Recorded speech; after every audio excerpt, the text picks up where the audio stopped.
देशाचे पंतप्रधान व गृहमंत्री हे हिटलरशाहीप्रमाणे वागत आहेत. त्यांनी त्यांच्या वागण्यात बदल करावा. अन्यथा नेपाळ सारखी परिस्थिती भारतात येऊन भाजपाच्या प्रत्येक नेत्याला जनता चोप दिल्याशिवाय राहणार नाही, असे प्रतिपादन वंचितचे जिल्हाध्यक्ष संतोष चोळके यांनी केले. स्पर्धा परीक्षा पेपरफुटी प्रकरणी दिल्ली येथील जंतर मंतरवर हजारो विद्यार्थी शांततेच्या मार्गाने आंदोलन करत होते. यावेळी पोलीस प्रशासनाने त्या विद्यार्थ्यांवर अमानुषपणे लाठी हल्ला केला. यात शेकडो विद्यार्थी जखमी झाले. या घटनेच्या निषेधार्थ वंचित बहुजन आघाडीच्या वतीने प्रकाश आंबेडकर यांनी महाराष्ट्र बंदची हाक दिली. राहुरी बंद ठेवण्यासंदर्भात राहुरी येथील महसूल व पोलीस प्रशासनाला निवेदन देण्यात आले. यावेळी वंचितचे तालुकाध्यक्ष बाळासाहेब जाधव म्हणाले की जंतर मंतरवर सुरू असलेले आंदोलन हे संविधानिक मार्गाने सुरू होते. मात्र भाजप सरकारला कायदा व घटना मान्य नाही. या घटनेचा आम्ही जाहीर निषेध करतो. प्रशासनाकडून निरपराध विद्यार्थ्यांवर झालेल्या लाठी हल्ल्याची घटना अतिशय निंदनीय आहे.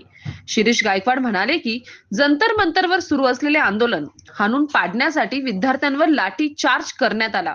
या घटनेच्या निषेधार्थ वंचितचे प्रकाश आंबेडकर यांनी 23 जुलै रोजी महाराष्ट्र बंदची हाक दिली. मात्र राहुरी येथील आठवडे बाजार असल्या कारणाने शेतकऱ्यांचे नुकसान होऊ नये यासाठी राहुरी येथे शुक्रवार दिनांक 24 जुलै राहुरी बंद ठेवण्यात येणार आहे. नागरिक व व्यापाऱ्यांनी सहकार्य करण्याचे आवाहन गायकवाड यांनी केले. या प्रसंगी वंचितचे जिल्हा संपर्क प्रमुख पिंटू नाना साळवे, तालुका संपर्क प्रमुख नागेश जाधव आदींनी आपले मनोगत व्यक्त करून भाजप सरकारचा व सदर घटनेचा निषेध व्यक्त करण्यात आला.